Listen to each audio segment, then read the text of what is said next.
he saw all these very diverse animal species that really didn't exist anywhere else in the world, and he looked closely at them. And one of the things he noted was that from island to island, uh, animals of the same species differed. And one of the examples your textbook gives is this example of the beaks on these little birds, these finches. On one island, the beak was adapted to break into nuts. On another island, the little beak was used for prying open clamshells or something. But the birds had adapted to the different environments on these different islands. And so he put the two and two together, this idea of the fossils and these different species and everything, and began to throw this around and ponder it in his head, trying to figure out what this connection was. And he really didn't get anywhere until in the 1850s he read an essay by Malthus, Essay on Population. And in this essay on population, Malthus wrote that food production increases by an arithmetic progression. In other words, the ability of man to produce food increases 1, 2, 3, 4, 5, 6, 7, 8, 9. On the other hand, the population increase of man is geometric. The population goes 1, 2, 4, 8, 16, 32, 64, 128, 256, 512, blah, blah, blah, blah, blah, blah. As a result, because of this inherent unbalance between food productivity and population growth, population always outruns the food supply somewhere along the way.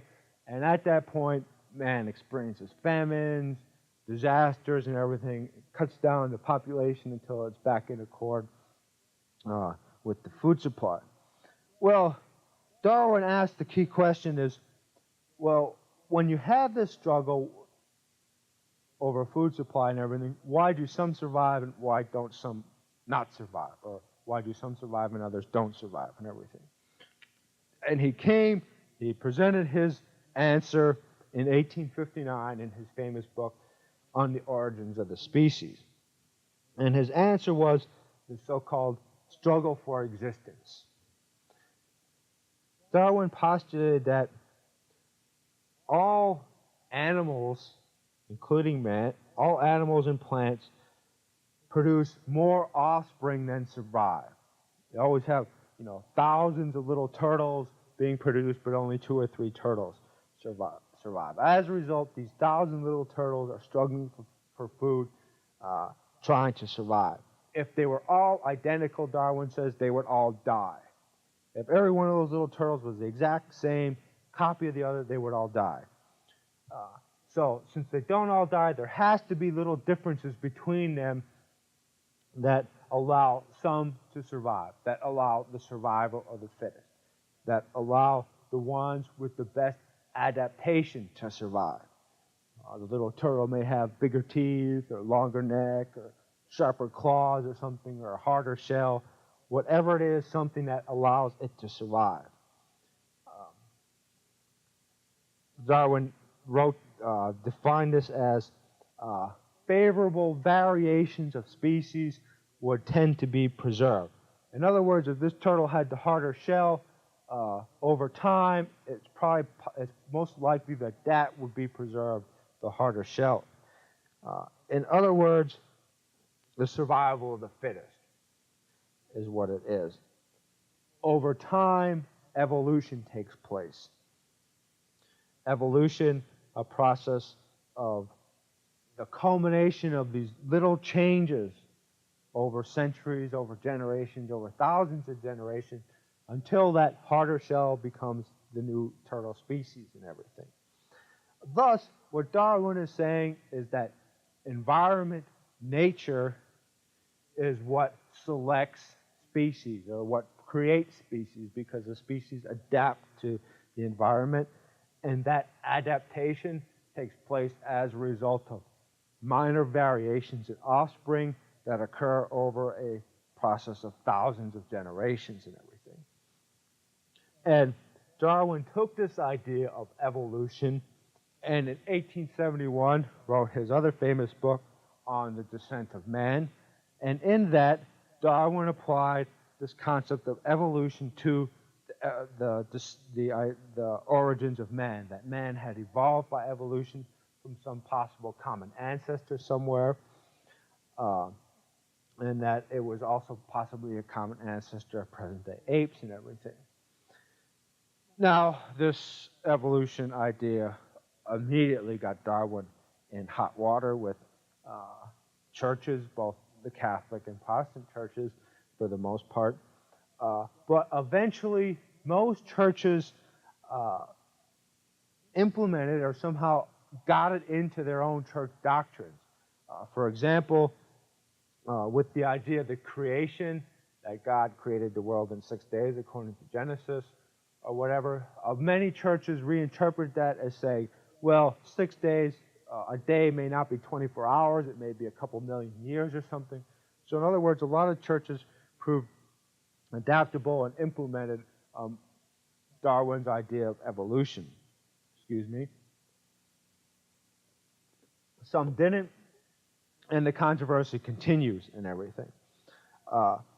One thing about Darwin is that his idea of biological evolution was later changed in certain ways and brought more up to date. And there were two guys who were responsible for this. Let me just mention the names. One was August Weismann, who was a German biologist, and Weismann was the one responsible for studying the development of men. And one of the things he discovered was that the reproductive cells in man are different than the normal body cells, and as a result, it's the reproductive cells that are responsible for the changes in man. And one of the things that this means is that a change in your body cells doesn't affect your change in your reproductive cells. For example, if your arm is cut off or something, that's a change in your body cells. That's not going to be passed on to your offspring because it hasn't changed your reproductive cells and everything. So that means any acquired characteristics, if all your hair falls out after exposure to fluorescent lighting or something, that can't be passed on because it hasn't changed your reproductive cells. So that was one little addition to Darwin's theory of evolution. The other addition was by a Dutch scientist by the name of Hugo de Vries. And Vries argued that it wasn't minor variations that were responsible for the evolution of man. It wasn't minor variations built up over thousands of years, but in actual fact, it was major variations, something he called mutations, something that happens drastic, some sort of drastic change. And when you study the history of mankind, the Neanderthals, the Cro-Magnons, and all this, it's this idea of massive mutation that fits better the kind of anthropological evidence we have, fits that better than Darwin's idea of minor variations. Now, what was important about Darwin's idea was that his ideas were quickly grasped and applied to sciences that were non-biological. And most importantly, Darwinism was applied to the social sciences. And in that respect, we have something called social Darwinism, where people took this idea of competition, survival of the fittest, struggle of the fittest, whatever, and applied it to human society, social behavior, political affairs, international relations, whatever. And one of the ways they applied this was to capitalism. Became a supporter, a buttress of capitalism. The idea that somebody is poor, he is unfit, he is unfit to live. If he dies, that's better because he is unfit. And this was used by people who argued against social legislation, against Social Security, against help for workers, against trade unions and everything, saying the market should remain unregulated, the government should stay out of the economy, because it's this whole survival of the fittest. And the great magnates who emerged and everything, they made their millions because they were the fittest and everything. So this biological argument was used as a support for capitalism. Well, it was also used as a support for imperialism. It was used to justify control of lesser, inferior nations. because they were unfit. They were not as powerful as the European nation. For example, we have such statements. Uh, Walter Bagehot, who was a British economist in the late 19th century, wrote in a very, very Darwinist fashion, "Those nations which are strongest tend to prevail over others, and in certain market peculiarities, the strongest tend to be the best. The strongest nation has always been conquering the weaker, and the majority of groups which win and conquer are better than the majority of those which fail and perish." A very Darwinistic application to international relations, if you want to say. Carl Pearson, a famous British mathematician, wrote, "History shows me only one way, and one way only, in which a state of civilization has been produced, namely the struggle of race with race and the survival of the physically and mental fitter race." Or he says, "The path of progress is strewn with the wreck of nations. Yet these dead people are, in very truth, the stepping stones on which mankind has arisen to the higher intellectual and deeper lives of today." And you can see where this kind of thought process was taking people.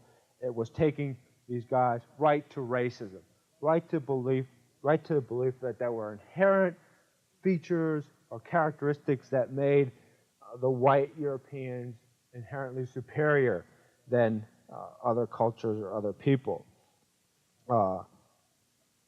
And in a kind of a nasty way, a lot of these people were concentrated in Britain in the late 19th century. And one of these guys is a very famous playwright, Bernard Shaw. And I'm going to read you this quote because it's kind of instructive as to the kind of thought process that were going through 19th century Englishman's mind. "Every Englishman is born with a certain miraculous power that makes him master of the world. When he wants a thing, he never tells himself that he wants it. He waits patiently until it comes into his head, no one knows why, the burning conviction that it is his moral and religious duty to conquer those who have the thing he wants. Then he becomes irresistible. He is never at a loss for effective moral attitude. When he wants a new market, he sends a missionary to teach the natives the gospel of peace. The natives kill the missionary. He flies in arms to the defense of Christianity, fights for it, conquers it, and takes the market as his reward. An Englishman always does everything on principle. He robs you on business principles. He enslaves you on imperialistic principles. He bullies you on manly principles." This whole idea that Englishman was in many ways superior to anything else produced on the globe by the 19th century is very characteristic. And not only Englishmen, Germans felt the same way, Italians felt the same way, Frenchmen felt the same way, Americans felt the same way. Many of these people still feel the same way about this whole thing. But it's very characteristic. It was bound up in this mythos of the nation and everything, that we were inherently superior. And unfortunately, it very much colored the colonialist experience of the late 19th century.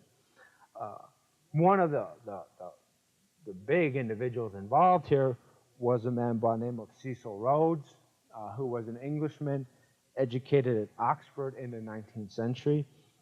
And while at Oxford, Cecil Rhodes came to the belief that God's finest product was the Englishman, and as a result, England needed breathing space, England needed room to expand, and that room was Africa. And Africa was a place where English should expand to. And Rhodes wanted to go to Africa. He eventually did. He went to South Africa, and in South Africa, Rhodes was very successful. Rhodes is responsible for the De Beers Mining Consolidated, the greatest diamond miners in the world today. He created this diamond thing, and he became Prime Minister of Britain's Cape Colony, the far part of South Africa.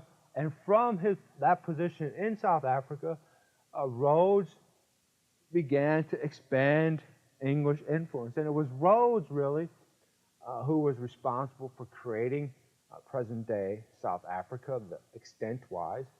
Rhodes is who gave his name to Rhodesia eventually and everything. And it was Rhodes who was responsible for initiating one of the nastier episodes of the 19th century, the Boer War, which took place at the turn of the century. South Africa had originally been founded by the Dutch. And the Dutch farmers who inhabited the area were called Boers, B-O-E-R-S, Boers. Not like the little animals, they're Boers. In 1815, as a result of the Napoleonic settlement, the settlement that ended the wars, England inherited the Cape Colony, which was this Dutch colony down there. When England began to settle it, the Boers, these Dutch farmers, moved inland.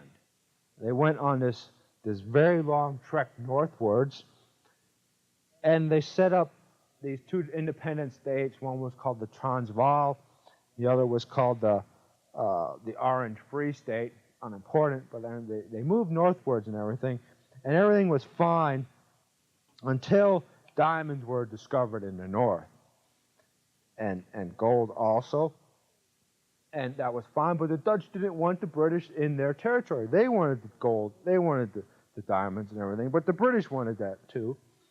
And Rhodes, when he became Prime Minister, tried to annex that territory, and he tried to begin a rebellion there, which failed, which led to this Boer War that broke out in 1899 and lasted to 1902, which you can watch the great film Breaker Morant, which deals with an episode in this war.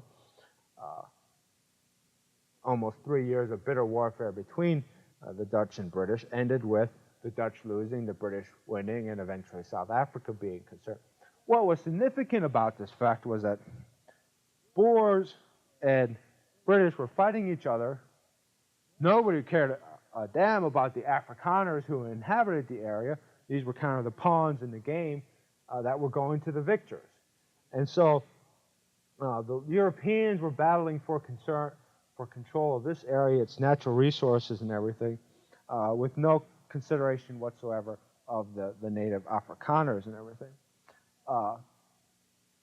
Eventually, this very, shall we say, haughty outlook on the part of the Europeans and everything got them into trouble when eventually local colonial nationalist movements arose in an attempt to get independence from the home countries. And the last thing I want to say about racism is that it didn't only apply to the colonial situation. In the late 19th century, it was also evident as part of a re-outbreak or new wave of anti-Semitism that occurred in most European countries. Now, anti-Semitism dated all the way back to the Middle Ages. There had always been, in one way or another, persecution of Jews in Europe. But by the 18th century, the Enlightenment of the 18th century, the early 19th century, that had pretty much ended. And most Jews were tolerated. They had been granted legal equality. All that changed, though, with Darwin's idea of the survival of the fittest.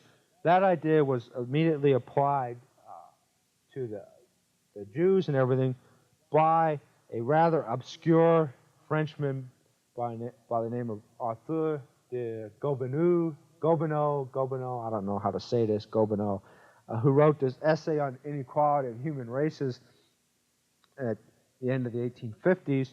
And in that, Gobineau put forward this idea that there was a super race, the Aryan race, that was inherently superior over the Semitic or Jewish race, The problem with the West was the fact that these races had been intermixing and mixing their blood and everything, and that as a result, this was kind of pulling down the West. Well, this idea of this superiority of this Aryan race and everything that Gobineau had come up with was relatively unnoticed at the time until a famous German composer by the name of Richard Wagner discovered him. And Wagner took his ideas, the anti-Semitism in there, and began to propagate them. And he's the one who really made this idea of the Aryan race a very powerful myth, a very persuasive myth in the late 19th century. And it was from Richard Wagner and one of his followers, the mayor of Vienna, that eventually Hitler got his ideas of this Aryan race type thing and everything. So it fit very much in with Darwin's idea of the struggle of fittest, that there are actually races competing for power in the West, and that unfortunately the Jewish was the inferior of the races, and the Jewish race would eventually have to be exterminated in many people's minds. This led to a reaction on the part of the Jews, and out of this anti-Semitism is where we got the Zionist movement, the idea that the Jews wanted to set up their own independent state in the Holy Land, and that was originally the idea of Theodor Herzl, who lived most of his life in Vienna, who was responsible for setting up the Congress of Zionist Organizations in 1897 that began to actually try and resettle Jews there and everything. As a result, by the early 20th century, one thing that was important was that a scientific theory, the idea of Darwin's idea of evolution, was extended and was applied in many ways that was not originally intended. It was applied as a justification of capitalism, it was as a justification of imperialism, as a justification of racism and everything. And if you look closely at the newspaper today, or at any newspaper this week, or whatever, you'll still see this. It's very much evident in national politics in America in terms of the political discussions and debates going on. It's very much evident there, and you can clearly see on which side certain political groups come down because of where this Darwinism fits and everything. The other thing that happened in the late 19th century was that as a result of the empire building, the balance of power in Europe or in the world no longer rested on just what happened in Europe. In other words, in a conflict or controversy between France and Germany, it wasn't only over their position on the European continent, it was their position in the world market, where their colonies were and everything. So what that did was, in many respects, it widened the possibility of conflict. It gave, a lot more reasons could be what initiated the conflict between European powers and everything. A lot more areas of friction were opened up. And part of this is where World War I came from, this friction as a result of the colonial empires that were built. The other thing about the imperialism and everything is it gave most countries what I call this nasty impression of a divine mission, that they were the ones blessed to save the rest of the world from its own fate and everything. And this was clearly evident in some of the attitudes of English spokesmen, but it was also evident in the attitudes of some lesser known but eventually more powerful people like the Bolsheviks in Russia, who very much came out of this whole late 19th century, the idea that they were the ones who had the right answer, that they were the ones who were going to solve all of mankind's problems and everything.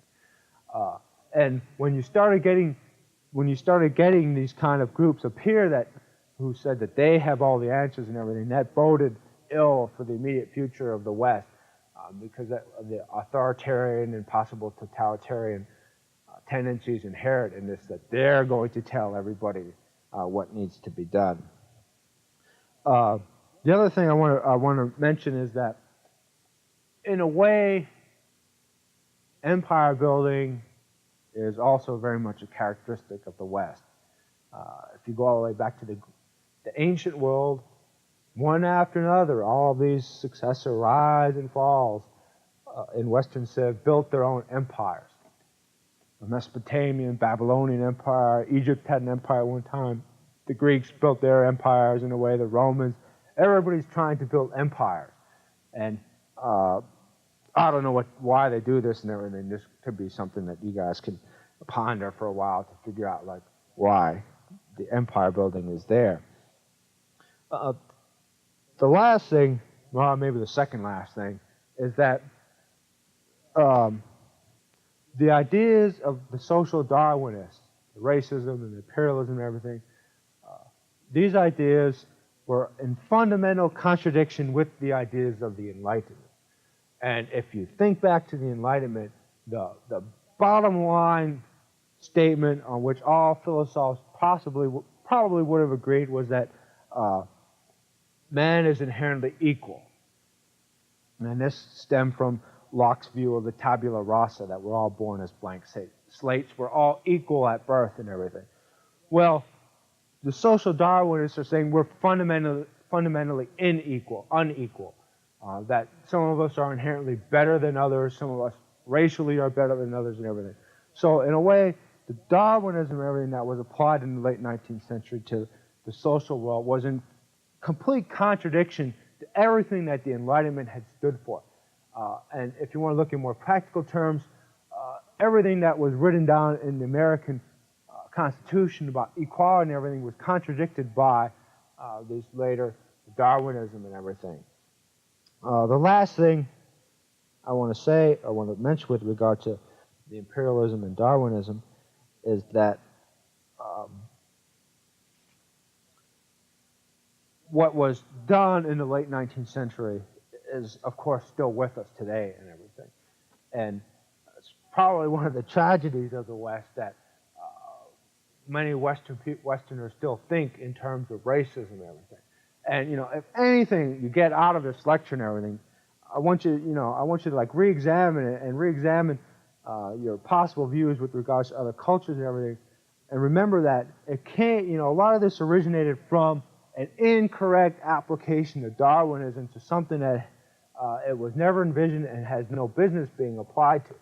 Darwin is talking about the evolution of species and everything. He's not talking about cultural differences amongst different populations on the world and everything. So at the very bottom of a lot of the racist views going around today and everything, there's something that is fundamentally false and untrue and everything.